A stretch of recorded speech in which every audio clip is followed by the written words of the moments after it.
On the way to statehood. Second-class citizens govern without a say. This is the case of a small island in the Atlantic Ocean, Puerto Rico. Puerto Rico is a territory of the United States, but not a state. That means it is governed by the U.S., but it doesn't get a say in the government. It is unfair, and it's the same thing that Americans fought against in the Revolutionary War. But it can be stopped if Puerto Rico is allowed to become a state. Let them join us. Puerto Rico should be allowed to become a state because it is controlled by the U.S., but it doesn't have a say in government.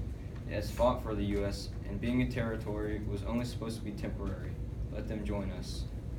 As a territory, Puerto Ricans are citizens of the U.S. and controlled by the U.S., but don't get a say in government. As a territory, they have to abide by laws, but don't get represented in Congress. It is almost the same as no taxation without representation. As a territory, Puerto Ricans are second-class citizens right now, without political rights guaranteed by the Constitution. As a territory, they get a resident commissioner in Congress, but he is not allowed to vote. If Puerto Rico becomes a state, all this will end. Puerto Rico has contributed to the defense of the United States the same as any of the other 50 states. More than 200,000 Puerto Ricans have died in wars fighting for the U.S. Just like any other American, they can and were drafted for wars such as World War I and World War II. Just like all the other Americans, they packed up their troubles in their old kit bag and went off to fight.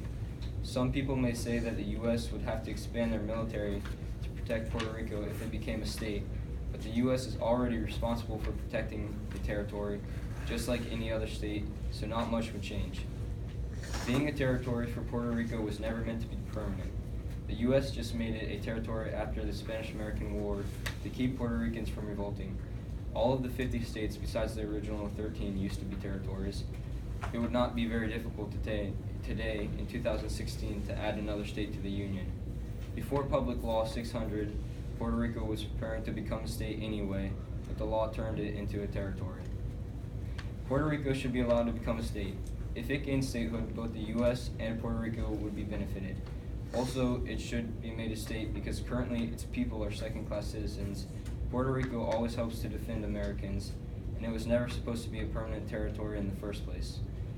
It is only fair that after 100 years of Puerto Rico supporting America and flying the Star-Spangled Banner, that Puerto Rico should be allowed to become a state.